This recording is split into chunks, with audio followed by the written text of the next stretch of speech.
Welcome to the Den of Dissidents. This is a show where we challenge the current culture and mainstream talking points of the day. What is the news telling us? What is the culture telling us? Where's our civilization headed? And by what standard do we judge these issues? Are you a dissident? Let's find out. What's going on, people? We are back. So before we get into this next episode, just want to promote this resource I think you guys will find very valuable. So you guys got to check this course out called Philosophy 101 by Jay Dyer. So Jay Dyer is an author, he's a talk show host and a geopolitical analyst, and he goes into the deep roots of world issues, and how the world has been shaped by elites, nefarious elites and organizations. He also explains how he explains history from a philosophical perspective, and he incorporates the spiritual meaning behind history and current events. And he has a channel that's dedicated to that. But he has also created this course, this philosophy course. So if you're a person that wants to learn about how to be an independent thinker, you want to learn about philosophy and debate, you should check his course out. So I'll just give you a quick glimpse of what it has to offer. There's also a free sample if you want to jump in. If you want a better way to study philosophy, gain some wisdom, and defend yourself against the regime, check out Philosophy 101 with Jay Dyer. This is not your father's philosophy. It's an online course. It empowers you to ask better questions, get better answers, take ownership of your thinking so it's not done for you by the authorities. Also, let's just check out a few things. Philosophy 101 with Jay Dyer. It delivers engaging takes that are refreshing change from a stale legacy curriculum. It's a university caliber course presented in true Jay Dyer style. It's very witty, relatable, practical. I will say this guy is funny, so he makes philosophy hilarious and he does great impressions. So again, this is not your father's philosophy course. It also gives you a deep understanding of philosophical principles, how they relate to your everyday life. There's also tools that teach you how to recognize if someone is scamming, lying, or duping you, how to analyze and cross-examine a piece of propaganda from art to media to academia. Learn how to find out how you're being scammed, how you're being manipulated with bad art, propaganda, and things like that.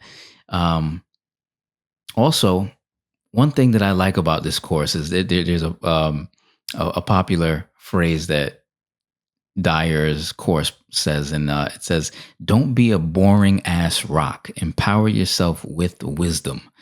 Those who go through the motions of life, weighted down by materialism and base pleasures, are inconsequential NPCs of the world.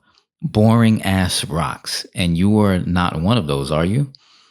The examined life is the only one worth living." Socrates said that.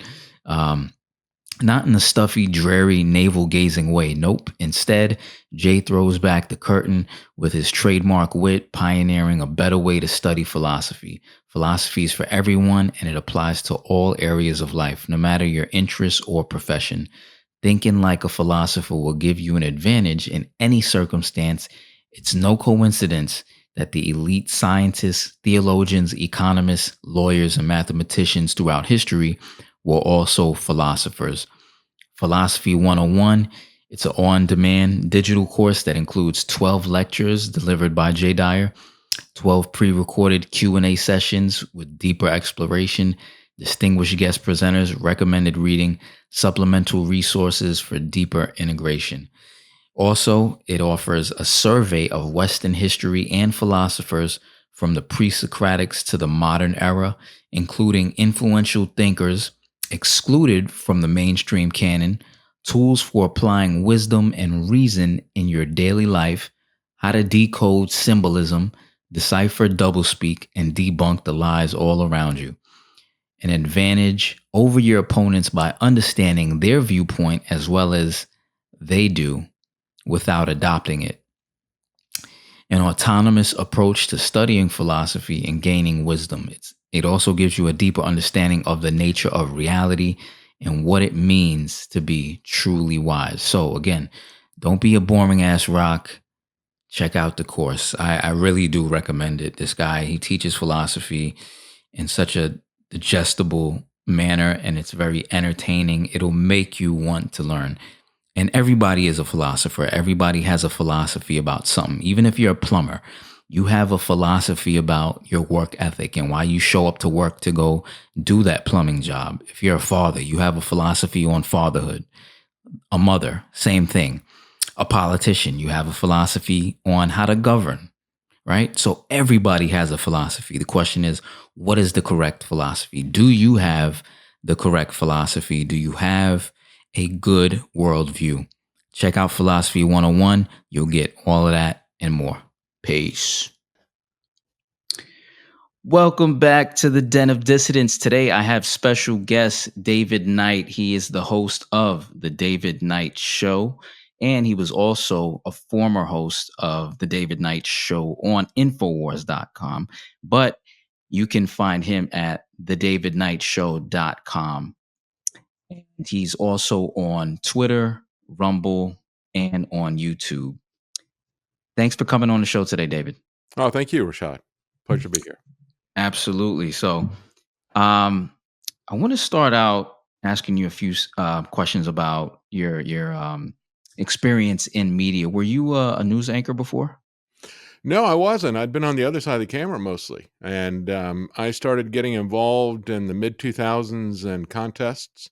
And at that time, they were doing a lot of crowdsourced contests, and some of it was for products, and some of it was for different organizations. When the conservative libertarian organizations started doing it, I got involved in that, and I had a good bit of success in that. I entered a contest at Infowars, and although Jakari Jackson won the contest, Alex hired a bunch of people. I was one of the people that he hired, and so I got into it that way. And at first, I was just doing reporting, and then eventually started doing substitute hosting, and then after a few years, got my own show there. So. Absolutely. When I listened on Infowars, I thought you were one of the best, if not the best, Well, thank you. hosts on there. Very, very. You had great critique and Well, good thank you. perspective.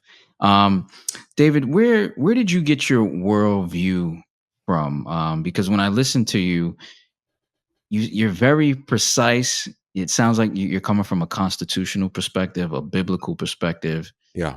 and where did you get that from? Well, I got the biblical perspective from growing up in a Christian home, and was there all the time. I mean, it was 3 times a week we would go, and it's not too many churches do that anymore that I know of. But anyway, grew up with that, and also grew up in a family where both of my grandparents had a small business. My dad had a small business, and so I was always hearing things from their perspective. Their biggest concern always was, what is the government going to do to us next? That was their biggest problem. It wasn't how they were going to make a product or how to make it cheap and how to serve people, but what is the government going to shut down with us next? That type of thing. And so that kind of colored my perspective on it. And I went to school in engineering because I could see that it really wasn't going to be possible to follow in my father's footsteps in terms of having my own business. Eventually, did go back into business for myself. I did it not really because I thought it was going to be something I was going to do for a while, but because I wanted to do a point of sale system, and I wanted to use the business that we started as kind of a test bed for it. But we wound up starting a video business that was came online right about the time that there was a massive release of catalog titles from the studios. They did not want there to be a video rental business. They fought it, and that's why you had the membership clubs and things like that, was because they were trying to make it illegal. But there was a test case that went to the Supreme Court. The Supreme Court said, well, once you sell something, you can't tell people what to do with it afterwards. And after that happened, they decided that they would release their catalog, and that was when we got interested in it. But I was mainly interested in setting up a point of sale system because when we were looking at video stores, everybody was trying to keep track of inventory on 3x5 cards. And I was also interested in doing something with the Macintosh, which had just come out. And it was not really set up for business use. It only had like a floppy disk drive in it. But at the same time all this stuff happened, they put out the very first hard disk drives. They were very, very tiny by today's standards, but that made that possible. There still wasn't any database, so I wrote that. But as we did that as a kind of a test case right about that time, it really took off. And so we wound up doing that for a few years. But then I got into video editing, video production, and then I had also been involved in those years in terms of third-party politics. I didn't like the Republicans or the Democrats, and so I got involved with the Libertarian Party.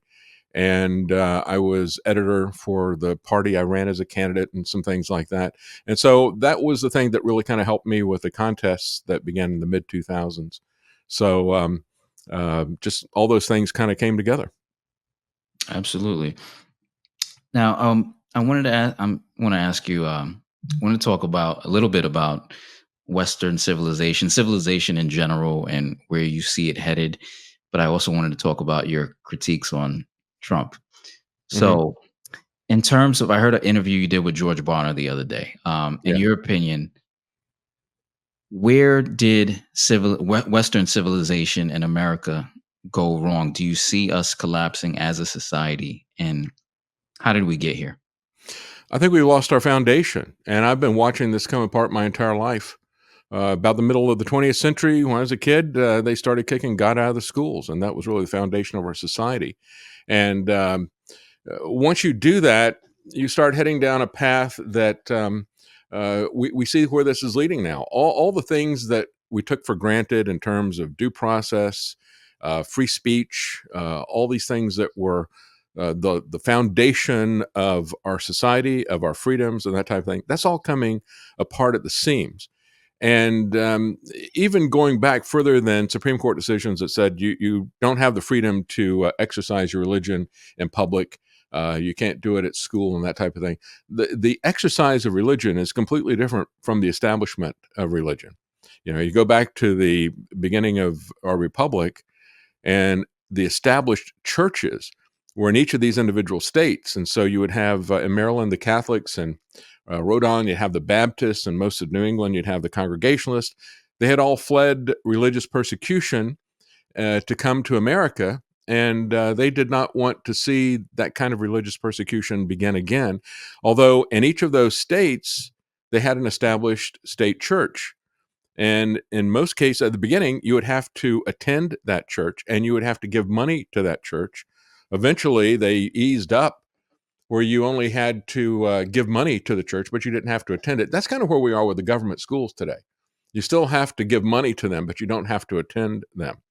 And even after we had the Constitution and the Bill of Rights, talking about the fact that there would be no establishment of a state religion, you still had, going into the 1840s in Massachusetts and other places, you still had an established state church that they gave money to. So that was a state thing. What they were talking about in the Constitution was that we were not going to have a national state, an established national church. They would still have the ability, even though I don't think it's a good idea. I think Jefferson had the right idea when he separated these out. I don't agree with a joining of church and state, because what you wind up with is the state corrupts the church. And so, but what they were really trying to do was to make sure that the Baptist in Rhode Island and the Congregationalists in the New England and the Catholics in Maryland were not going to have some other religion forced upon them. And so that's really what establishment is. The exercise is if you are a teacher and you decide that you want to do a silent prayer. And we're now starting to move back in the other direction with this Supreme Court. But that's where the Constitution was all along. We've had that coach who got fired because he said a silent prayer on the 50-yard line after the game. And the Supreme Court sided with him. And but the exercise of religion, the free exercise of religion, is something that should never be stopped. But we purged that out. And, I don't want to see the schools turning into seminaries where they teach a particular religion. As a matter of fact, if you go back to right after the Civil War, R.L. Dabney, who was a Southern pastor, he was also he was like the chaplain or something for Stonewall Jackson. But he said that you can't have a government school eventually, because one way or the other, you're going to have this conflict of religions. And I think he was absolutely right about that. He was very specific about how these conflicts are going to come up. And he went through the various different scenarios about how you might do it.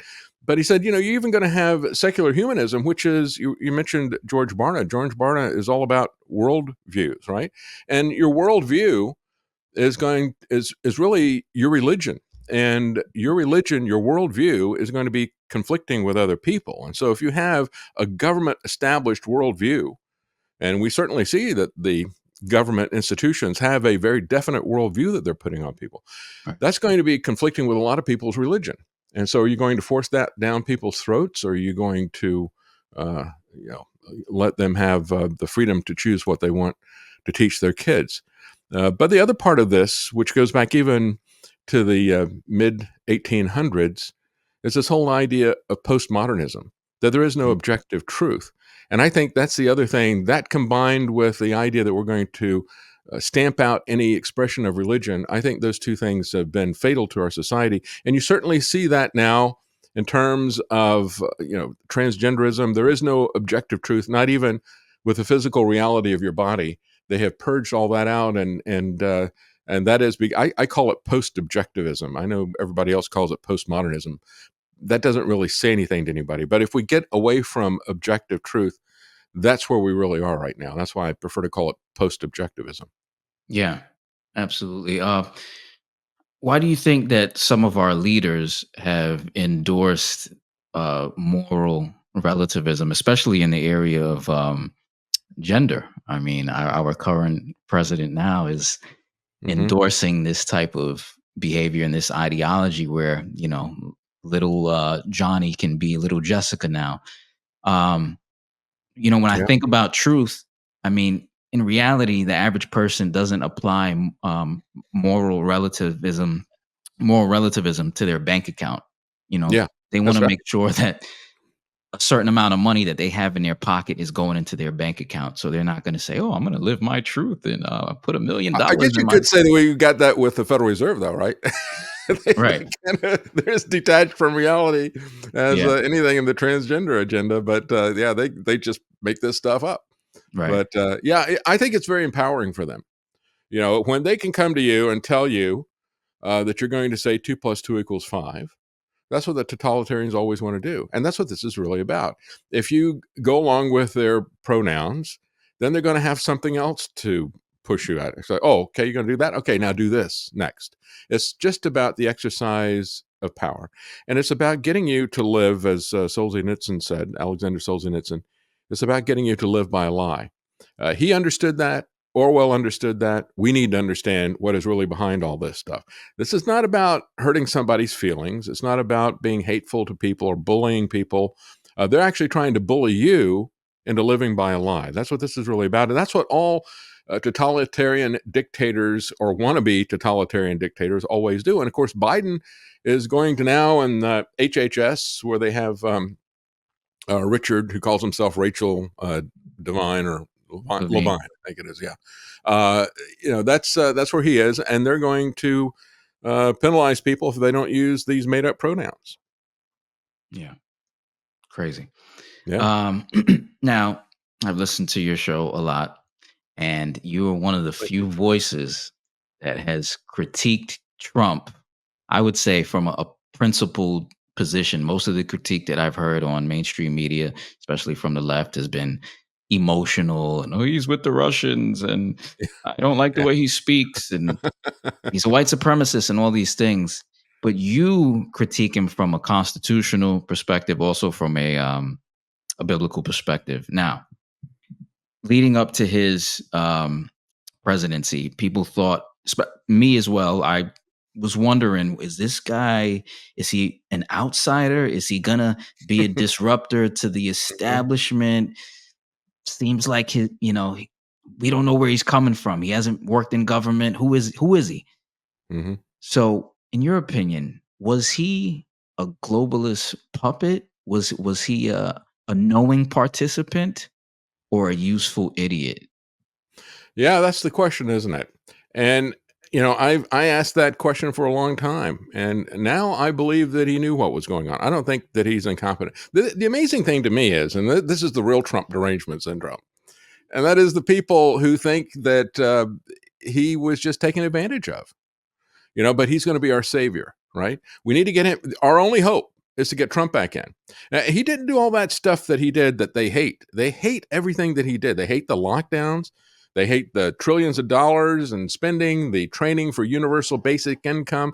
They hate the gun control by executive order. They hate the jab. But hey, Trump was just lied to by everybody, and we still have his own people out there. They have um, this bipolar disorder. They hate the vaccine so much, but they can't ascribe it to Trump. And I understand why. Look, it's a very uncomfortable place to be where I am because the left doesn't agree with me on issues. And the right that agrees with me on issues doesn't want to call out the hypocrisy of Trump. They get angry with me.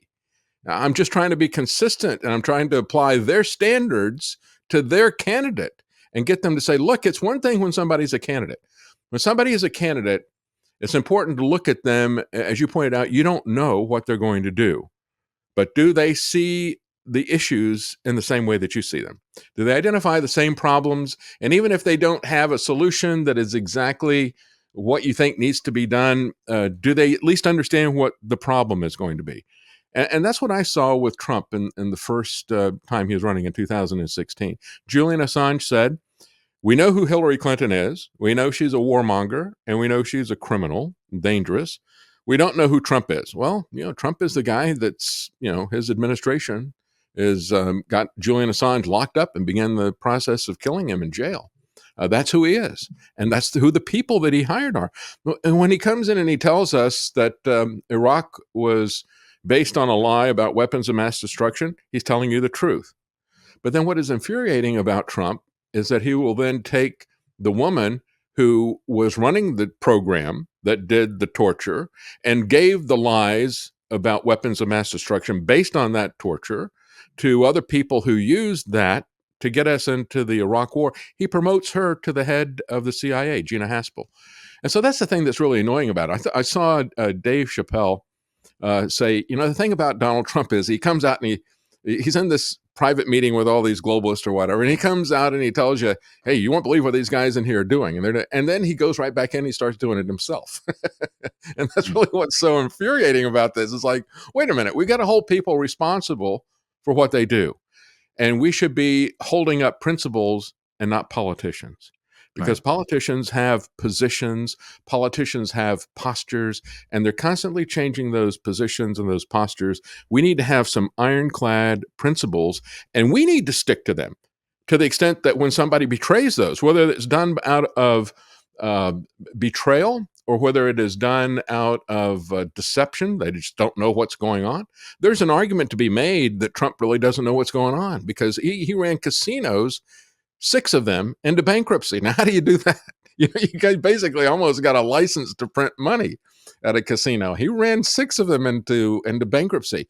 But I think he does know, and I think that I think that when you look at what happened in 2020, I was just fit to be tied, and I think it was necessary to have Trump in there in order for the globalists to be able to execute their plan, because you see how these people opposed it as soon as it was Biden. They hate that issue. Anybody other than somebody that they love, somebody that they've been told for 5 or 6 years is the antithesis of globalism. He's the only person that could run the globalist agenda through on them. And that's what Mm, has me very worried about the next election. wow. I've thought about that too because it seems like the conservatives, even Democrats, fall asleep depending on when their guy is in. So the Yeah. globalists know that, from what you're saying, they can take the face, use a face of conservatism, if you want to call Trump a conservative, and put the Mhm. conservatives to sleep, but put their agenda, you through him That's right. That's right. because they know And that they the won't conservative. oppose it because they trust him. There's so much trust. It was our founders who said, "Trust." Patrick Henry, trust no man, but bind him down with the chains of the Constitution. We need to apply that standard to everybody, and don't just go back and say, "Well, I trust him." That's part of the problem with Fauci, right? Oh, it's somebody in authority, and he's telling me that this is what it is, and he's Mr. Science, and he's got all the science in it. Oh, well, just trust him. No, you have to question everybody about what they're doing. You have to be critical about what they're doing. Skeptical. Use critical thinking. Hold to principles. If you don't do that, you're going to wind up being led into slavery by somebody like Fauci, somebody like Trump, somebody like Biden. All right. Now, when it comes to the lockdowns, because I've heard you talk about this on your show too, and some of the positions I've never heard, like you do, you talk about you mentioned some interesting things that I didn't hear in the media. So with the lockdowns, the conservative base was opposed to lockdowns. According to what Mhm. you're saying, Trump promoted lockdowns. Yes, Trump. It was Harry Truman who said the buck stops here. He had that on his desk as president. Well, responsibility stops there. But also the buck starts with the president as well. How does the federal government get most of the things done that it wants done? With money. I was just talking earlier today with Eric Peters, who's got a site all about cars and liberty and things like that. And he's basically had a car site, but as the government is starting to increasingly restrict our use of cars and wants to ban all private cars altogether, he's increasingly getting into the politics side of it because you can't keep the politics out of our transportation. But when we talk about uh, where this is headed and how we do things, we went back and said, how did we get the 55-mile-an-hour speed limit enforced? Well, Nixon wanted that. We'd had the Arab oil embargo, and they decided, well, we need to save fuel. So we're going to have everybody drive at 55 miles per hour, and that's going to increase their fuel economy. So we're going to mandate that. Well, he didn't have the authority to mandate that. And so what he did to get the states to go along with it was he said, well, we're giving you highway funds. And we're not going to give those highway funds to you if you don't put a 55-mile-an-hour speed limit on it. But if you do put that on, you'll also be able to write tickets to people. So there's something in it for you, right? And so it's money. You'll be able to write speeding tickets, and we will also give you federal funds for infrastructure, for roads and that type of thing. And that's the way the government always does these types of things. That's why I say the buck starts with the president. It doesn't just stop with the president. The responsibility stops with the president, but the initiative and the way they get people to do it without coming into conflict with the 10th Amendment, without issuing direct orders. You see Fauci saying, I didn't order anybody to do anything. And Trump is saying the same thing. They incentivize people to do it. They gave massive amounts of money to hospitals to use a protocol that was going to kill people. We're going to not see people. We test you, go home, come back if you're really, really sick, and we'll put you on a ventilator, Mm. which killed most of the people. Or we'll give you remdesivir, which killed a lot of people, and on and on. And so they had a death protocol, and they were incentivized. The federal government said, if you identify somebody as having COVID, we will give you a bonus of it's $13,000, I think it was. And then if you put them on a ventilator, we'll give you $39,000. Well, guess what? A ventilator costs $50,000. You get one patient that you've identified. You point to them and say they've got COVID, and you put them on a ventilator. You've already paid for your machine. And then, of course, they said, and if you identify somebody as a COVID patient, we will give you a 20% bonus of everything that you do while they're there in the hospital. And so while this was happening in 2020, and Handy was a guy who works as EMS in the Atlanta area. He's now got a Substack, but he was sending me stuff, and he said, we had a guy come in who was obviously having a heart attack. And he said, instead of treating him for the heart attack, they took him in and gave him a COVID test first. Why? Well, because they could get a 20% bonus. I realized that in August of 2020, I saw the American Hospital Association was complaining to CMS, that's the government agency that administers Medicare and Medicaid, and that's where the bonuses were coming through. And they complained to CMS, the American Hospital Association, said, you told us that you didn't have enough tests and that the test didn't work, and you told us to do a clinical diagnosis. Now you're telling us that we got to have proof that we had a positive test? Come on. And you told us you were going to give us a 20% bonus. Cough it up. And when I saw that, it's like, that's the first I realized that they were giving them a bonus. And so the federal government was incentivizing the pandemic. And the federal government was financially rewarding that on the hospital side. And on the political side, Trump was giving massive amounts of money to governors, Republican and Democrat, to call it an emergency and to keep it going. A Republican governor in Idaho, Brad Little, and they had a Republican legislature there as well. He was locking everybody down, and people didn't like it, and they were telling him, stop the emergency order and all the rest of the stuff. And they were going to have a special session of the legislature. 2020 was a year that they were not meeting. They would meet every other year. They did that in Texas as well, and maybe some other states, but they didn't meet every year. So there was no time where the legislature was scheduled to meet, but they were going to call a special session to stop this emergency order. And Brad Little said, I'm going to disband that, like he was some kind of British colonial governor. And then he came up with his own rules and then brought them back in and got them to rubber stamp it. Why did that happen? Well, the reality is that Brad Little, like all the rest of these governors, was getting billions of dollars from the Trump administration. And he had an incentive to keep this going. He was getting several times what the entire state budget was, that the legislature then has to fight over who's going to spend this on who and whatever. But he had an amount of money, a stash of money that was several times the annual budget of the entire state. And he could hand that out to his friends and pals. That's a very powerful motivator for people in politics. That's the kind of money that corrupts people. And that was the basis of this. And that's how the Trump administration and Fauci ran this stuff through. And they did the same thing with Biden. But they've always done that. You go back and you look, if they want boys in the girls' bathroom, they say, well, if you don't do that, we're going to take away your Title IX funding or whatever, right? We're going to pull back funding from the school. So you do it. And this is money that we have sent to Washington that they're bribing us with.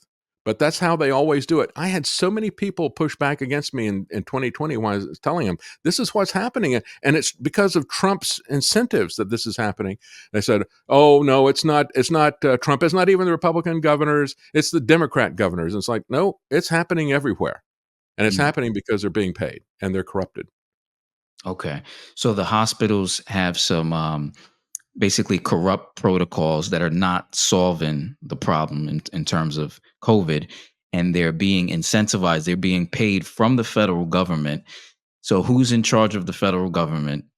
Trump, and he's giving these hospitals money when they carry out this protocol. Yeah. He's put people in charge. HHS, Health and Human Services, is over Fauci, over CMS, and things like that. Who was running HHS? Well, going back to the transition period in 2017, you had RFK Jr., who had been a long-term vaccine opponent, and Trump positioned himself as a vaccine skeptic, and he called RFK Jr. in. They had a meeting, and it was publicized. And he was interviewed as he was leaving the meeting in Trump Towers. And he said, well, we're going to take a look at the vaccines and we're going to do some real tests on them. He says, I'm not anti-vaccine, but I want to make sure that the vaccines are safe and that they're effective. Well, that sent up a big alarm with big pharmaceutical companies. They gave a substantial amount of money to Trump and his transition team, which is giving it to him. And right away, Trump brought in Alex Azar, who was the CEO of Eli Lilly, one of the biggest pharmaceutical companies, and one of the pharmaceutical companies that's had the most political clout in Washington, going back to 2005 when they put in the PrEP Act to grant immunity to Pfizer, Moderna, anybody who would do a vaccine or some kind of emergency drug during a pandemic. That they planned for that quite ahead of time. And so in 2005, they passed the PrEP Act. And they also put in there another thing that Eli Lilly wanted and lobbied for very hard. They even called it the Lilly Rider. And so Eli Lilly had a long history of being able to lobby in Washington and get what they wanted. And it was the CEO of Eli Lilly, that Alex Azar, that Trump put in as head of HHS. He brought Scott Gottlieb in, who was his first FDA head from pharmaceutical companies. And then and he left, Scott Gottlieb went back to Pfizer. The guy who replaced him, Stephen Hahn, went back to pharmaceutical companies as well. He's with Moderna. And so the people who are running this, we have regulatory capture because we have this revolving door and because we have a bureaucracy that makes up all the rules. And Trump was fine with all of that. And, he's letting these people make the rules. And, he's not exercising any authority over this stuff. And that's the way this thing went down. I saw Robert Kennedy's documentary, The Real Anthony Fauci, and there's a part in that documentary. This is part one that blew my mind. He said that he was invited by Trump to be on the vaccine safety committee or something like that, and he consulted with him. He was like a potential pick for that, and then he That's that said, meeting. right, and then he said in the documentary that Trump went and talked to Bill Gates Hmm. about that. And Bill Gates said, "No, no, no, don't. No, I don't think That's that's a right. wise idea," or something like that. Yeah, And then that's in right. the documentary, they played a clip of Bill Gates talking about his meeting with Trump. So I thought that was so interesting. I had Hmm. never heard that before. Oh yeah, Um, yeah. He's very good in terms of his book, Anthony Fauci, chapter 12 is very good because it talks about the long history of the CIA involvement and Fauci's involvement in all these germ games, and that's what chapter 12 in his book is about: is germ games. I don't support anybody. I don't support RFK Jr. I've got big problems with him on the climate stuff. I think that's really where they're going to focus, are focusing a big part of the Great Reset. I call them MacGuffins because that's a term that Alfred Hitchcock used for whatever it is, whether it's a Maltese Falcon or what. It doesn't matter. It's just this thing that motivates the character, that moves the plot along. And so they can move the plot along and they can motivate the characters with climate change. The climate change was originally when I was in high school. The first Earth Day was all about global cooling, and we were going to have an ice age for the first 8 years. And all of a sudden, they just flipped it 180 degrees and said, no, we're going to have global warming. But we got to do all the same things that we were going to do if it's going to be global cooling. It's like, that doesn't make any sense. And beneath it all was a depopulation agenda. And then after it became clear that, it became questionable that whether they had global warming or not, they changed it to climate change. But one of the groups that I was with, they were suing to get, as part of the climate gate stuff that happened, they were suing to get information, data from Michael Mann, who came up with the hockey stick thing that Al Gore used in his Inconvenient Truth. And he fought like mad to keep us from seeing his data. Now, you don't do that if you don't have something to hide. And he was able to win in court, and we were not able to get his data. But it told me everything that I needed to know about this. And of course, there's many other ways that you can look at it. But the reason I bring that up is because I don't promote anybody. I talk about issues, and I agree. When I agree with RFK Jr., I'll agree with him, and when I disagree with him on issues, I'll talk about that as well. But he did get the germ game thing correct. Going back to 2 months before 9/11, they had the first one of them, Dark Winter, and then they did it on an annual basis. They had at least one of these every year, but they used that. It was 2 months before 9/11. Then 1 week after 9/11, we had the anthrax attack, and it was a false flag. They blamed it on Iraq, but New York Times and Washington Post, many others, it got exposed that no, this isn't anthrax in a form that anybody has other than our CIA. But they used that 2 months later. They pushed out model legislation to all the states. They called it the Model Health Emergency Powers Act. And that legislation was enacted gradually over the decades as they were planning to do exactly what they pulled off on us in 2020. wow.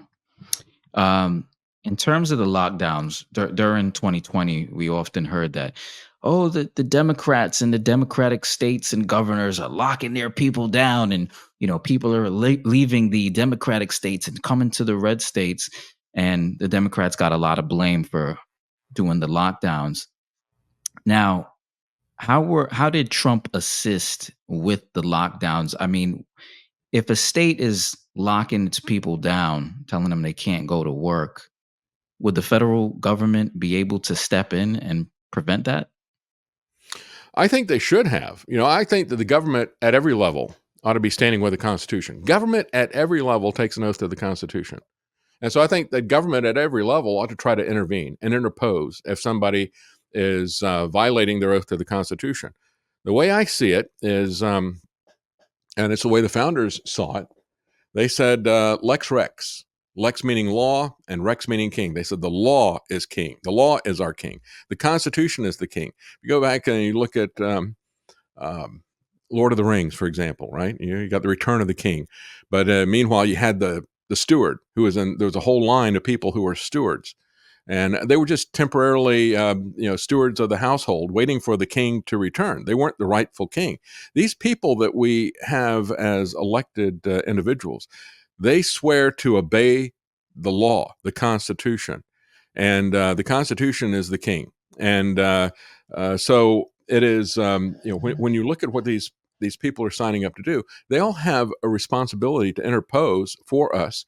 If somebody is violating the Constitution, they have lost their authority at that level. And so, yes, the federal government should have interposed for the states. But instead, as I pointed out, he was incentivizing it. It's like, you keep this emergency going, and I'm going to give you lots and lots of money. And you look at what happened, for example, with um, Governor Nuisance. I call him Governor Newsom. Governor Nuisance had dug himself into a hole in terms of deficit there, and he came out of this whole thing. He was tens of billions of dollars in negative, and he came out tens of billions of dollars in the black on the other side of it. He went from being in the red to being in the black. And so, it is. It was in everybody's interest. All these governors, it was in their interest to do this. It really did bail a lot of people out with that, and even the Republicans, they were able, if their state was not heavily in debt or looking at being in debt, these governors could still use it for their own political purposes. So yes, it was being incentivized with everybody, but I think that government at every level had a responsibility. And let me just say, I emphasize to everybody, we focus on what the president is doing because they've got so much money and so much power, and they can get us involved in war. And so we do pay attention, and we should pay attention because of the power that they have and the ability to disrupt our lives. But I think that we've got the whole thing upside down. I've talked to people, uh, one individual who was behind the Tuttle Twins books, and he's got a state think tank in Utah called Libertas, and he's been able to get a lot done at the state level. He said he started out in federal politics, but he said we couldn't really have any leverage there. He said we helped to get a guy in the Senate, but he said there really wasn't anything that could be done. He said we spend all of our time on Washington where we have the least amount of effect, and we can have a lot more effect if we focus at the state and the local level. And if you go back and you look at what happened in 2020, it was your local sheriff or your local public health or your local officials, your town council or mayor, or whatever. They were the ones who could either make things worse or they could make it better. They could make it worse than the state wanted, or they could make it better, or they could make it worse than the feds wanted, or they could make it better. That's where we need to focus. And I think we really need to look at who our sheriff is and who some of these other people are, because that makes the biggest difference. It's the local government, then the state government, then the federal government. But we take it in exactly the opposite order. Right. Yeah. The lockdown states, did they get money from the federal government as they were locked down? Yes, there was a lot of money that was going. I mean, there's all kinds of increase in terms of unemployment benefits that they wanted and needed, and then of course there was the massive amount of money that was part of that emergency order. There was an emergency order at the end of January that was done by Alex Azar, the head of HHS, and then in the middle of March, that was when Trump declared his state of emergency. That declaration was really all about money, in the same way that you'll have a governor if a hurricane comes through. They'll declare a state of emergency, and that releases all kinds of state funds to that area where the hurricane came ashore. And the same thing will happen. The federal government will also come in and say, yeah, there's a hurricane that came through Florida, so we're going to declare that a federal emergency, and here's some federal money. So Trump's declaration of a state of emergency released a lot of that money, which then went to the governors. Mm. This was after lockdown. Yeah, Uh, he did that on Friday the 13th, March 13th, 2020. He did it based on a ginned up phony simulation coming out of the Imperial College of London. and it was a piece of garbage. And now Right. the guy who put that thing together is trying to distance himself from it. But even other colleges said that he doesn't even have, the curve that Fauci is always talking about. That goes back to 1840. It's Farr's law. It's called Farr's curve, and it's a bell-shaped curve. And everything has always, every time there's an epidemic of something, it always follows that pattern. But in his model, he didn't have a curve. He had a straight line. And in his model, the University of Edinburgh pointed out that you could run his model with the same data, and every time you ran it, you get a different number out. This isn't legit, right? Yeah, this is like a random number generator. So just pick the number that you want and run with it. And that's the thing. Trump is still selling that as if that were the gospel truth. He's still saying, well, we're going to have 2 million people die, or whatever the number was, 200 million. I don't know. But he's still selling that. Look at all the lives that I saved with this stuff. It's like, it was total garbage.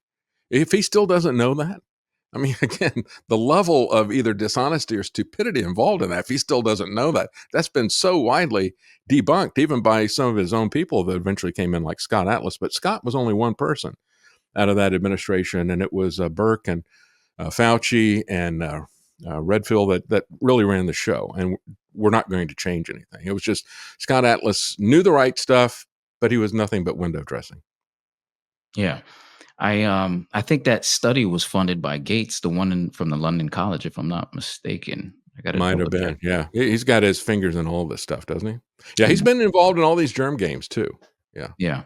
I got to double check that. I mean, earlier when you were talking about taking control of the states, I was thinking about the whole Epstein situation in when he was in Florida, especially. I watched this documentary called Filthy Rich.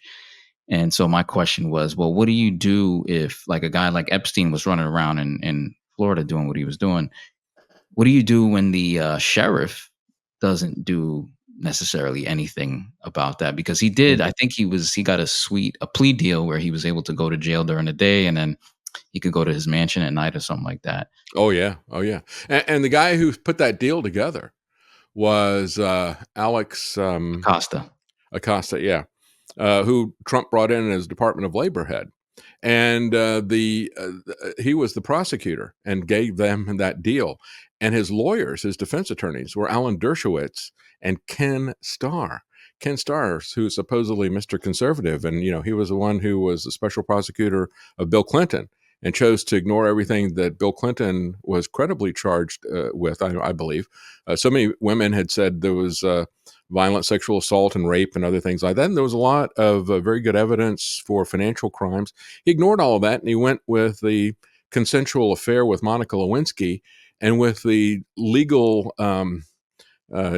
detail that he had committed perjury. That's the only thing that Ken Starr did. So then from that, he goes to defending Jeffrey Epstein. And from there, Ken Starr goes to Baylor University, a Christian college, and tries to cover up this abuse and rape by the football team there at Baylor. I mean, it's just amazing the guy's history that he had. But yeah, it is. Corruption can happen at any level, right? And so you can have a corrupt a sheriff. Just having a sheriff that doesn't give us a guarantee of anything, but at least you get to vote for a sheriff. You don't get to vote for a police chief, right? You don't get to vote for the FBI, anybody in the FBI. It's the only law enforcement that you get to vote for. But you can still have a corrupt sheriff. And in Tennessee, where I live now, in Athens, Tennessee, there was an interesting true life story. They actually made a short TV movie about it, The Battle of Athens. It's a bunch of World War II veterans who came back from the war. And there was this corrupt boss hog sheriff who was running the town and rigging the elections. And so they had an election to get him out. And he and his deputies took all the ballots and took them to the jail and locked it up. But these World War II veterans got their guns and surrounded the jail. And I mean, they actually they come out. We're not going to come out. So they bought some explosives and they're going to blow the jail up with the sheriff in there. But he came out. But that was a very interesting situation. But ultimately, it comes down to us. You just cut out again. Okay. Now I can hear you. Okay. I think we're all right. Well, anyway, that's what I was going to say is that it can happen at any level. And Right. at any level, you can have somebody who can stand there and interpose for what should be happening with the Constitution. So, Right. Now, I've also heard you talk about the jab. mhm. Um, I was gonna I'll just say vaccine. Okay, Yeah, because I yeah, try to put these videos on YouTube, but you don't know what they're gonna take down these days. But right. okay, I have friends and family that have taken the jab. Now, I I was encouraged. These are well-meaning people. They say, Mhm, "Go get it. Nothing's gonna happen. You know, it's to protect yourself." I've heard you talk about some of the widespread adverse effects yeah, and deaths going on with this. I've heard about it from other sources, but then sometimes I look within my own circle and, I'm saying, well, nobody's dropping dead, but I'm hearing this on this side. mhm. Is there a lot of widespread death going on from this that we're not hearing about? Well, there's a couple of Much? things happening with it, and one of the reasons that I focused on it so much so early was I'd been covering vaccines for quite some time, and I was aware of what they would. I was aware of what was going on with Dark Winter. I was aware of what they would do on an annual basis in terms of pushing flu shots and things like that. And it was the same playbook that they used to push the annual flu shot. But as we look through this, what initially got my attention, I was so concerned about, was that at the very inception of this, as they were starting to give people these vaccines at the end of December, the beginning of January 2021, the end of December 2020, we started seeing a tremendous number of adverse effects in the VAERS database. The VAERS database, they had that's the NIH's own database, the Vaccine Adverse Events Reporting System. And that VAERS database, they had asked Harvard to take a look at it, and Harvard came back and said, "Well, we think only about 1% of these things are being reported." And so it's highly underreported. And yet, in spite of that, we had a lot of immediate, very adverse, even people dying right away at the very beginning of this, and they were reporting it in. Now they changed it so that you had to, if you did not count somebody as being vaccinated until 2 weeks after their second shot. So if somebody had an adverse event, they had some kind of a stroke or they had anaphylactic shock or something like that, that would not be after their first shot. That would not be counted as a vaccinated issue. But we saw so many of those that just the first few weeks of January, we looked at this and it's like there's already more of these events reported than all of the other vaccines for the last 5 years. And then it became for all combined, and then more than all the other vaccines for the last 10 years and so forth. And so we were very concerned about that. It was untested. That was how they were able to get it through so quickly. And I knew what the test procedures were. Test procedures were that you were supposed to test it on animals, and then you were supposed to test it with a very small group of people just for toxicity. And if it passed that, then you would have two more phases of your test. The first one would be um, you would have a double blind test. So the people administering it would not even know who was getting a placebo and who wasn't. And that would run for several years. And if it was a vaccine, you would not do a challenge test, which means that you would vaccinate somebody and you would not expose them to the disease that you're vaccinating them for. That would be considered to be unethical. And there were a lot of people who were demanding that they do that with COVID. They were very afraid of COVID, and they said, "I'll volunteer for this. Shoot me up and then expose me to COVID." Well, they wouldn't do that, and they never did that before. What they would do, and the reason these trials would run for so long, is because they would then let those people circulate around in the general population and assume that over a number of years that they had been exposed. And so they would look at the people who had been vaccinated, the people who got placebos, and say, what percentage of both groups got this disease that I'm assuming they would have just contacted at random. And so you do that two different times. You have two different phases of that. The second phase is more people and it runs for a longer period of time. Well, they just cut all that out. And so for all those reasons, I was warning people not to do it. But then it was also the mRNA aspect of it. There had never been an mRNA drug that had been approved or used. And that was going to be a novel procedure. And of course, that was the big selling point. And if you remember, Trump called in all these pharmaceutical executives with Fauci with him. And he went around the table and they had everybody arranged, already prearranged, so that the time that it was going to, how long is it going to take you to get this done? They had it prearranged. So the first person he goes to is very long. Oh, no, we can't do that. How about you? How long is yours? Went around the table and they all were decreasing amounts of time.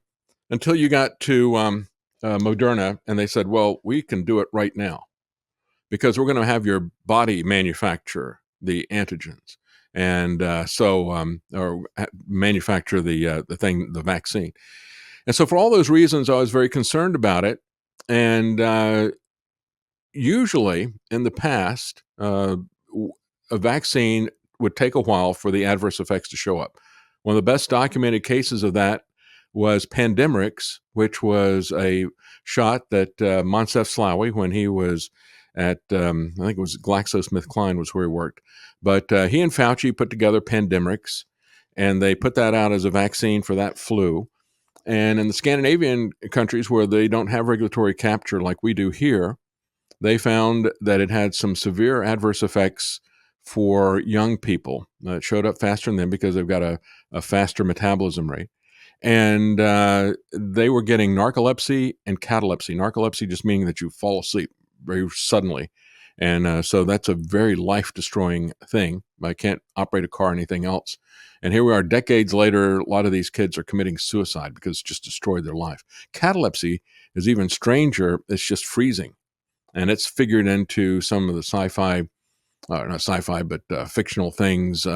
Arthur Conan Doyle used it in a Sherlock Holmes movie, story, and you had Edgar Allan Poe use it in Premature Burial. You know, people thought this person was dead, but they were just had this cataleptic moment. But that was something that showed up with Pandemrix. And so we'd seen these types of things happen, but typically it was very difficult to pinpoint it to a vaccine. But we were seeing in the early days that people were having a lot of problems with these vaccines. But there's something else, Rashad, that's happening with this, and that is the fact that as they've been able to collect more and more information, they have seen that there was a tremendous difference between lot numbers. So, they tracked the lots that they were putting out there. When you get your shot, they would get your contact information. So, we're going to have to let you know to come back and get your booster in 30 days. But the only other thing that they had there was what lot number is this vaccine? And then they also had a box there that said refused. It's like, well, if I refused it, why do you need to track that, right? You don't need to contact me in another 30 days. But with that lot information there, and I think that Pfizer and these other companies were doing this as something of a test case, because one of the things that you test for when you have a drug is dosage, right? If you have too much, you kill people. If you have too little, it doesn't work, even if it's safe and effective at the correct dosage. You've got to determine what that correct dosage is. And so they found when they looked at it, Naomi Wolf did some research on this after she got the lots, and they found that the adverse effects were very dependent on which lot you got. And then as they looked deeper, they found that the active ingredients in the vaccines varied by a factor of 33. In other words, from and it was I think it was micrograms on the low end and 100 micrograms on the top end. Now, that's a tremendous variation, 33 times. And so that helps to explain one of the reasons why this has shown up with some people and not with others. The other thing is that they have noticed that with each successive shot you get, your risk of something happening doubles with the Pfizer, and it goes up by a factor of 4 with Moderna. Now, with all that said, when you look at any particular drug or anything else, everybody's got a different metabolism. And so it isn't, even with very dangerous drugs that are taken off the market, you don't see everybody coming down with something. If you go back and you look at a previous flu vaccine that they took off of the market, you only had 3 deaths that were associated with it, but 9 states took it off the market. Now, we've had more than 3 people who've dropped dead after getting this shot within a couple of hours, and yet they do nothing about it. And then we have also the new phenomenon, which now they're just telling us we need to get used to it. It's a common thing now, I guess, that young kids engaged in strenuous activity or athletes who used to always do this type of thing are now dying suddenly with heart attacks. And they don't realize that they've got myocarditis or pericarditis. And so they don't, they're still pushing themselves to that level. And that's when it blows up on them. So there's certain things like that that are really kind of silent killers. Yeah.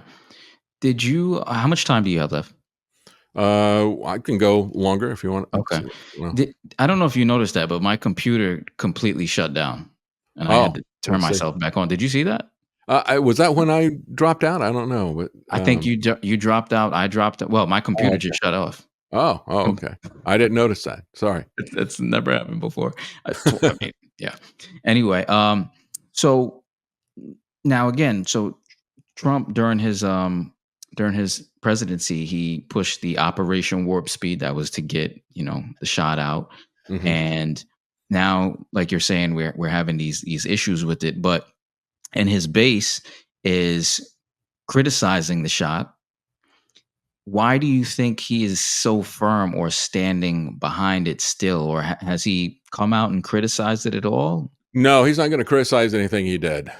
But he is also he's just gonna take the path of just kind of ignoring it. And when you really push him on it, he'll come back and say, "Yeah, but we were gonna have more people die with this than with the 1918 flu." He's done that several times.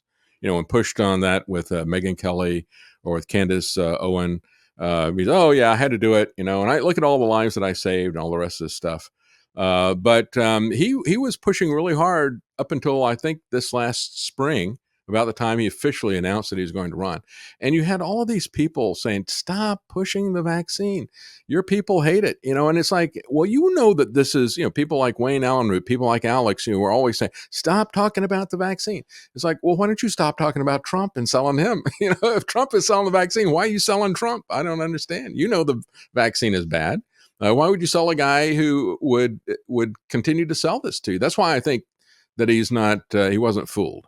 It's because he continued with that for a long time. Wow, interesting. And also another issue I wanted to bring up was when it came to the election and the talks of election fraud hmm and how COVID was used to push a lot of mail-in ballots, and there was supposed fraud with the ballots being pushed. And the story was that the Democrats were pushing the mail-in ballots, and that's where the fraud was. I think I've heard you say that. Well, Trump shares responsibility in that too because of the lockdowns and so forth. Can you elaborate on that? I don't know if I have Yeah, that. I had even still yesterday. I had somebody say, "Well, you need to contact these people because they really do have the receipts." I said, "Where are the receipts for all this stuff?" Steve Bannon had the My Pillow guy, Mike Lindell, on, and he's got a special event. So he's gonna show us all the receipts. Finally, we got all this stuff put together. And about halfway through it, Steve Bannon says he's got nothing. He's not showing anything, but Steve Bannon is still selling all that stuff. And so what is going on with it? I said long before Trump even ran for president. I'm on record, on air, talking about all the different ways that elections are rigged. And look, elections are rigged in so many different ways and have been for so long. I know that because I participate in the process as a third party, in a third party and trying to get on the ballot every time. Ballot access is one of the key ways that the Republicans and the Democrats rig the process. If you get on the ballot, they will keep the independents and the third parties out, which they learned their lesson with Ross Perot, so they're not going to let that happen again. And so they tightly control the ballot, tightly control the debates. And then when you come to the actual election, of course, there's always going to be fraud, people stuffing ballots or people playing games with the old fashioned voting machines. But when you do it electronically, and it's not just Smartmatic or Dominion, that was foolish how narrowly they defined that. It's all of the electronic voting machines are very vulnerable to being hacked. Look, they've hacked into the CIA and the NSA, and they've stolen their tools to hack other people. They have tools to make them look like they're Russians or Chinese or North Koreans or whatever or anybody, and so they stole all that, and that was exposed by WikiLeaks and other people, Who is and they? so I don't know who stole it. I mean, somebody hacked it. It was Vault 7. Okay. And first, WikiLeaks said, well, we're not going to put the code out there because we don't want everybody having the ability to hack in and disguise who they are. And so they put out the manual that described how it worked. Somebody else then leaked the code. And then after they leaked the code, WikiLeaks said, well, that's out there. We might as well put it out as well. And so they put it on their website as well. So both the manual and the code are out there showing Vault 7, showing how the CIA and the NSA impersonates any country that they want when they break into other people. But they got broken into. and everything was stolen. The Pentagon has had their personnel files stolen. Everything is vulnerable. And so every voting machine is vulnerable to that kind of stuff. And then you have the new level of rigging that came in 2020, and Trump was responsible for that. When he issued the lockdown orders, and then he didn't want to have rallies, he didn't want to have the convention that they would typically have, and then he went along with all of this vote by mail stuff.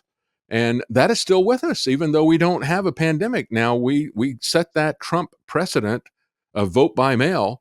And it's not even a vote by mail. We always had absentee ballots, but that was a very different thing. Now you got the mail out elections where they're mailing out ballots to everybody. And we saw in 2020, people were getting getting ballots from multiple jurisdictions and things like that. So all this ballot harvesting and all this vote by mail stuff, that's a whole new level of corruption on top of all the other stuff that was always there. Why do you think that he didn't push back against mail-in ballots? Unless he did, I'm not sure. Knowing that, or maybe he didn't know that the election could have been stolen, or their fraud could have been present in that type of voting. Why do you think he didn't step in and push back against that? Well, there are recordings of Steve Bannon telling a group of Chinese supporters and investors and everything, "Look, this is what's going to happen. It's going to be this mail-in election. We're going to say that it was stolen, and then we're going to contest all this stuff and take it back." And he said that about a week before the election happened. And so, this was, I think both sides are playing their own games. I think the elections are a hacking contest of what either side can get away with it. They have so many different ways they can rig it. Of course, the press can use propaganda and smear tactics to do things. As I point out, everything from ballot and debate access to, paper ballots can be stuffed and all the rest of the stuff. So there's a lot of different ways that everybody can cheat. When I look at this, and of course, this is a key reason why I was fired, but I was fed up with all the lockdown stuff. I was fed up with the vaccine. I was fed up with the way that Infowars was pushing the fear factor of this thing coming out of Wuhan, because it was pretty clear very early on that they were following right according to the blueprint of these germ games that they had practiced for 20 years. Every one of those games, we've got some kind of a disease out here that we can't control, and we're going to have to come up with an untested emergency vaccine for everybody. We've got to rush this thing out, and we've got to lock everybody in place before that gets out there. That strategy did not originate with the Chinese. It looks like we all copied them. They were the first ones to implement it, but they had been practicing that for 20 years, every year. And again, Gates is funding Johns Hopkins, and Johns Hopkins is always a part of it, and the CIA is part of it, and Fauci is a part of it. So they've been doing these germ games, and we knew what that was, and the people I worked with knew what it was. But they decided to push the fear that this is something coming out of the Wuhan lab, and it's a real thing, and we've all got to really be afraid of it. So buy my storable food, buy my mask, and all the rest of the stuff. And it's like, I can't believe you're pushing this stuff for money. And so I was very upset about that. And then when all of this election stuff hit, 2 days after the election, Steve Pachenik, who's a longtime CIA guy that used to always come on with Alex, came on with Owen Schroyer and told everybody that there was that the whole thing was a sting, that Trump arranged all this, that Trump printed out the ballots, and the ballots had some blockchain watermark that was connected to quantum computing and all the rest of the stuff. He's just throwing out a bunch of disconnected buzzwords. None of that could have been possible. And he said, we've got troops that are going around the country right now. We know who stuffed these ballots, and the arrests are happening right now. 2 days after the election. That got 4 million views. You had Clarence Thomas's wife sending that to Mark Meadows, chief of staff for Trump. And Rush Limbaugh talked about it the next day. The next day, I talked about it. That day when I saw it, I talked about it on social media. The next day on my program, I said, this is absolutely not possible. They nearly fired me for that. But then when we finally had, they had their day where they could go around and try to make their case in court or make their case to the Republican legislatures. They didn't make a case anywhere that anybody agreed with them. And so after the electoral colleges had all met, the electors had all met in their respective states and sent in the totals, on Monday, I think it was December the 14th. I said, okay, this is nothing but a grift. You can see this now. They're trying to push everybody to January the 6th. I said, stay away from January the 6th. Don't send them your money. And so Alex was was making a lot of money off of that. So he fired me that Thursday. But I stood by that. I kept telling everybody, stay away from January the 6th. This is a trap. You're being trapped. They're stealing your wallet and they're going to throw you under the bus on January the 6th. Stay away. And I warned people that morning about it. And, I said that was a Wednesday. And the night before, they'd had the 2 runoff elections in Georgia. And I said, so we have these new rules that we're going to run the elections by. And nobody did anything at all about trying to stop that. We got a Republican legislator, and we got a legislature, and we got a Republican governor in Georgia, and Trump, and nobody wants to do anything to save the Senate. And so they lost both of the Senate seats last night on January the 5th. And I said, and now January the 6th is going to be filled with agent provocateurs. I'm on record saying that. I told them what was going to happen. But it was all about taking their money and then throwing them under the bus. And it just disgusted me. I'm absolutely still Mm. disgusted about all that stuff. Wow, But, that's amazing. Last few questions. mhm. In regards to the mail-in ballots again, if there is fraud going on with mail-in ballots, can't the federal government step in to investigate or stop that? Well, the problem is that, and this is one of the reasons why the whole thing with the sting and the the Trump ballots with a blockchain watermark on it and all the rest of the stuff, why that's all false. Every state prints its own ballots. Every state sets up its election rules. In some states, you have to have a photo ID. In other states, you don't have a photo ID. Every state has a different voting period, and all these other things. And so who gets to vote, who's qualified as a voter, and the time and the manner of the elections, that is all a state issue. The federal government has no authority on that. Mm. And I don't think that they should. But again, if you want to, if we think that's a bad system, what we need to do is we need to amend the Constitution. But as the Constitution stands, all of those things are determined at the state level.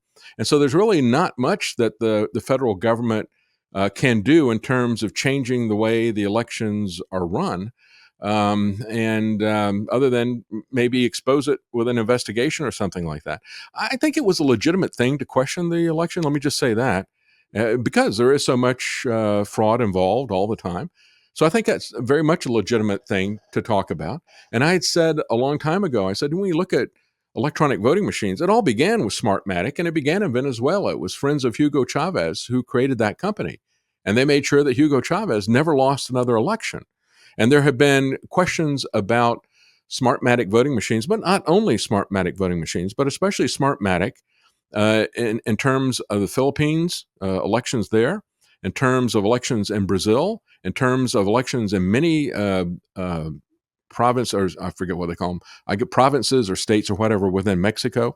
They've had a lot of questions about corruption with the Smartmatic machines and with the other ones. And of course, any of them can easily be hacked. Anything that anybody's got that's electronic, people can hack it if there's enough interest. And let me tell you, there's a lot of interest in federal elections because there's so much money to be had there. Foreign governments have an interest in it. Why is there so much corruption in Washington? Well, it's because they've got so much money. It's like what the bank robber said. They said, "Why do you rob banks?" He said, "That's where the money is." Well, the money is in Washington. So everybody wants to get a piece of that. And they'll do anything to get a piece of that. And it's like a big bank to rob. And so that's going to always attract the worst elements to that. Yeah. Well, it's all fake money when you really think about it. It's all Yeah. being printed up. I mean, so is Yeah. it Oh, yeah. really It's a confidence game. And one day right? it's going to end. Yeah, that's the scary part. Yeah. Um, in regards to Israel and Hamas, this war going on, what's America's role when it comes to foreign wars?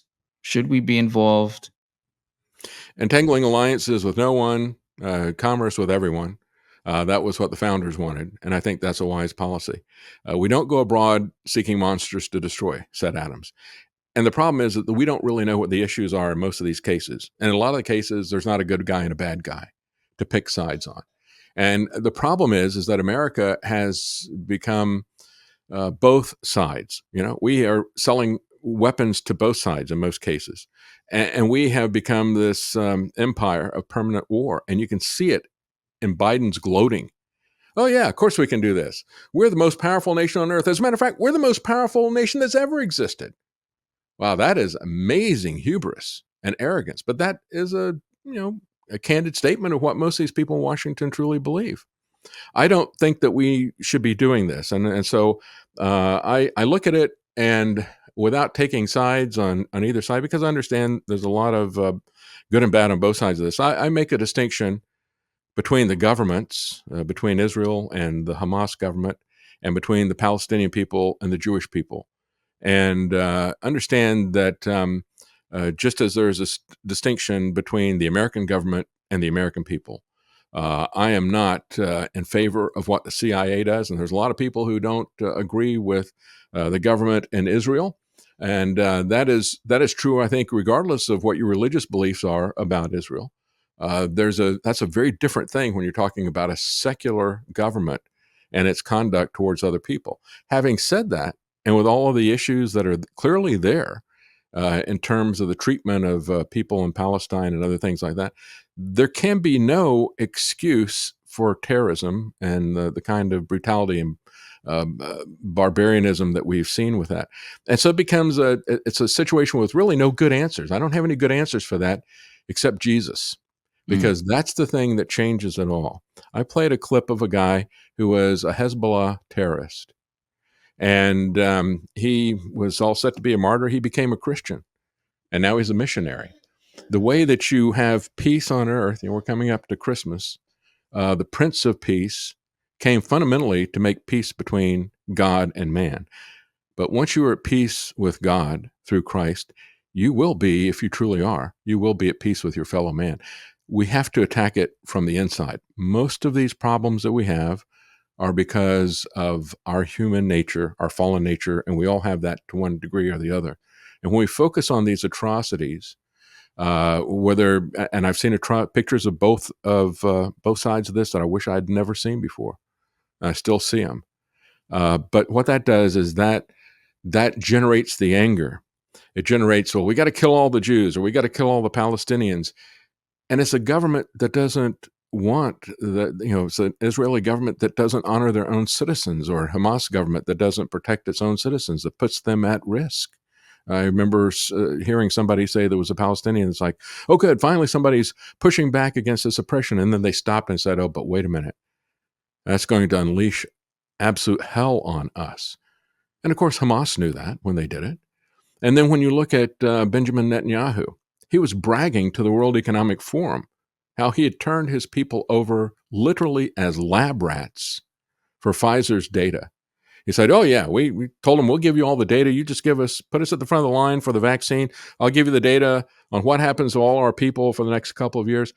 So every government, including our own, treats its soldiers as expendable and looks at its people as livestock. And we mm, should not be following them into wars. And so I always say, we go back and we look at what is a just war. We should always be governed by the idea that you don't go to war unless you are attacked.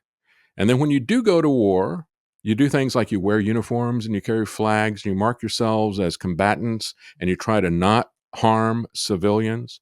And your goal is to stop the aggression and to restore peace, and to do that as soon as possible. We don't fight wars like that in the United States anymore. We don't want to end the war, and we don't care about civilian casualties. And this is the way it is, not just with the U.S., but with everybody. It's just that we get involved in more wars, and we have more power than everybody else does at this time. And so that yeah. has been characteristic of what we do. Yeah, one of the issues that I've had with regards to Israel and the Middle East is, going to church and having a lot of Christian friends. The position is always, well, stand with Israel, and that Mm. Israel is the victim, and not saying that it's not, but when you see all this going on, then you hear the stories about what's going on in Palestine, and as a Christian, you're just like, okay, well, people, you hear people in the church say are very, very fervent and pro-Israel, Hmm. Hmm. regardless of what the stories are in Palestine. And I you hear friends Well, say, they read about Israel all the time in the Old Testament, and yet what they seem to forget is that in all those stories, there's always just a small portion of the people that are really following God. And that's one of the reasons why Israel is constantly, getting alternatively whacked by God and then brought back and restored and then whacked again. And all, they're constantly falling away and doing bad things. And he's constantly calling out their judges or their governors or their kings or whatever for being evil. God does not. God judges nations based on your leadership. And that's the thing that ought to really scare us here in America. And so there's a difference between the government of Israel and Israel, the Jewish people, and Israel of prophecy and promise, And even Paul says that not all of Israel is Israel. There was always, it was mm, Elijah said, I'm the only one left. And God said, no, there's several thousand more that I've reserved to myself. But the vast majority of physical Israel was not spiritual Israel. And so that's what we need to understand. I put it this way, we look at prophecy and we look at the overall scheme of things, but we need to understand that we don't know how or when God is working with Israel or with anything else in terms of fulfilling prophecy. But what he has revealed to us very clearly is how we are to conduct ourselves. And how we are to conduct ourselves is never to excuse the kind of terrorism and abuse that we saw by Hamas or war crimes by the Israeli government. Those types of things, God has made it very clear that He doesn't like fraud. He doesn't like, that type of wanton murder. And so those things are very clear to us as to what God wants. right, We don't know when he's going to come back. We don't know how he's going to use Israel or whatever, but we do know what he wants us to do. And, yeah, and so that needs to be where we start and really where we end and all the rest of the stuff. Yeah, think about, I'll say one more thing here. When you look at so many people, it's like, oh, great, look at all this stuff is happening. This could be Armageddon. And then, according to my eschatology, we're going to get raptured out of here and I don't have to die. This is good. This is good. It's going to happen. And yet, what happened when God promised to Abraham that he is going to have, seed and all nations will be blessed through him and all the rest of the stuff? And he decides he's going to be the father of many nations and so forth. He decides, well, God's taking too long. I'm going to help this thing along. Well, that's how we how we got to this mess, right? You don't. God doesn't need our help, and if we think that God is doing it in the wrong way or taking too long to do it, that's when we get into trouble. God has made certain promises, but the time and the manner in which He's going to do it is up to Him. He has told us clearly how to live our lives, and that is what's up to us. well said, well said. Last questions. Mm-hmm. I have a friend who also listens to you, and we've had discussions about your critiques on Trump, and he wanted me to ask you this. And his Mm-hmm. question is, looking back, do you think your total dislike of Trump was fair? Was there anything good about his contributions?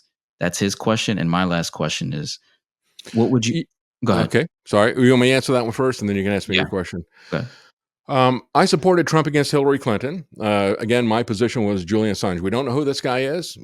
He's got absolutely no record public, but we did have a record of his character. And so I was not a big fan. And so when he was running as a candidate early on, it became very clear with Alex and everybody else I was working with who were totally on board with him that I was not totally on board. As a matter of fact, I did a report that compared what he did to a widow in a parking lot. He wanted to take her house so he could build a parking lot for his casino. And she didn't want to sell. And it was straight out of Pixar's Up, if you remember that, right? The guy's hanging on. He doesn't want to sell his house. And he eventually got the local government to condemn her property. But then he wound up not building the parking lot because he went bankrupt with his casino. And then when you look at his wives, he not only made divorce is something that is rampant in our society. And there's enough blame to go around with everybody. And I don't typically say anything about somebody getting divorced, but Trump would mock his wives as you see him mocking his staff as they leave, right? People that he hired and bragged about how wonderful they were. Then when he decides he wants to fire them, he kicks them as much as he can on the way out. That's his character. And I was very concerned about that. We've had presidents who have had adulterous affairs forever, but they had the decency to try to hide it. He was out there bragging about it, and I said, "This is before there were pride parades." I said, "Who goes out there and brags about their adultery?" Or it's when we started having pride parades. And I said, "Who brags about their adultery?" Well, Trump is about the only person I would know that would brag about his adultery. So I had some character issues with him, but I understood the argument that a lot of people made that. If I need my house fixed by a plumber, I don't really ask about his private life and that type of thing. I just think that character matters in politics. I think if somebody is going to violate their oath to their wife, they're going to probably violate their oath to strangers and to a constitution. In terms of his first 3 years, I thought it was pretty typical of what you would see with a Republican president. He had some good things, had some bad things. I didn't think his tax program was very good, but I thought that his position, other than the Paris Climate Accord, he did have Scott Pruitt in, who was very good while he was still there. And they did some important things to push back against the agendas with the EPA to take away our energy and some other things like that. I think that was in spite of the Paris climate issue, I think that energy and self-sufficiency here at home, I think that was a strong point. I always thought that the wall thing was not going to really do anything because there's a big magnet that's pulling people across, a big welfare magnet that's pulling them across. It could slow things down, but it really wasn't the solution. He had to get to the root cause of it. But he didn't build the wall. And so that was another one of these things. But it was 2020. When 2020 happened, it's like, okay, this is full on betrayal. This is the worst I have seen from any president, Democrat or Republican. I'm not going to try to excuse any of that stuff. It is what it is. And so with that happening, I became adamantly set against him. The rest of the stuff, he was kind of like, just another one of these people become president. They do a little bit of what they said they were going to do. They do some things that they said they weren't going to do. And so that's kind of standard fare. You always see that with him. But 2020 was completely different. Hmm. Yeah. And Roe v. Wade, a lot of people brag about that as well. Yeah, but of Um, course now he's changed his position on that, right? He's now said that it's too harsh. mm, He's pulling back as he's running. You got LifeSite News, which is a Catholic site, very pro-life. They're very upset with him, and other people have said, he said that protecting babies with a heartbeat law, like they did in Florida, he said that's too harsh. Wouldn't do that. Shouldn't do that. yeah. And he says it's a losing issue. We got to not do it. It's not a losing issue. All you got to do is show the people the truth about abortion. Show them pictures of the procedure. There's an animated cartoon that was done, narrated by Kevin Sorbo. Show them that and Right. you win the argument. Show them Yeah. pictures of the babies, and you win the argument. Yeah. And last question, David. What would you say to a younger generation or young adults that are growing up now in this generation? I'm in my late 30s, but we're coming up now in this world and we're seeing things that we've never seen before, Hmm. and we're trying to make sense of the world. What would you say to a younger generation trying to make sense of the world? Well, I would say that I've seen things in my life shifting radically, and the rate of change is increasing radically, and it's going to continue to change radically. We are, I think, in a period of time. Strauss and Howe talked about the fourth turning. There are a couple of guys who had a generational view of history. They coined the term millennial. And so we talk about generations like, Generation X and Y and Z and millennials and things like that. That really came from them. And they noticed the pattern that about every 80 years, about every four generations, everybody gets tired they lose faith in all the institutions. And you have a big change that happens. They call it the fourth turning, every fourth generation. And it is usually, well, it's always accompanied by financial issues and usually accompanied by war. I think things are going to change very radically. And so, with the ground shifting under your feet, like you're in some kind of an earthquake, um, you need to call out to God. It is a good opportunity to not wait until you're old to think about your mortality, to think about the meaning of life, to try to get a handle on that. That's really what you have to get a handle on. I've thought for the longest time Hillary Clinton's talk about the politics of meaning, I thought was really a pitiful thing. You know, for somebody to have no meaning in life except for politics or for money or for whatever it is. Uh, think about the things that you could chase that are going to disappear in this brief life, or the things that you can pursue that are going to be eternal, and put your hope in that. And so that's what I would say to anybody at any age, especially at a young age. The sooner you do that, the better your life will be. Yeah, absolutely. That was a great word. David, thank you for your time. Well, thank you. Where can people find you? Uh, Um, the David Knight Show has links to the show. We're not on I'll tell you where we're not at. We're not on the big places, YouTube or Spotify, but we're everywhere else pretty much. We're on Rumble. We're on Odyssey. We're on um, all the podcasts you'll see, but we have links to everything at thedavidknightshow.com in case you have trouble finding us. We have links to the different places where the podcast is published, as well as the videos. We put the full show up every day, Monday through Friday. We're there from 9 a.m. till noon. And we put the full show up, and we usually cut out some short pieces from it as well on the video channels. On the podcast, we cut out our interviews, and then we have the full show up on all the podcasts as well. But you'll find it all at thedavidknightshow.com. Absolutely. David, thank you for being uncompromising, and thank you for being principled and choosing principle over party. We don't find too many men like that, honestly. Well, And I'm thank you. telling you that, yeah, as a listener, There's a I reason. think, There's a yeah, reason for that. It's not a good business model, I can tell you. Uh, absolutely. well, God thank bless. you. Thank you, Rashad. Thank you. Thank you very much. God bless.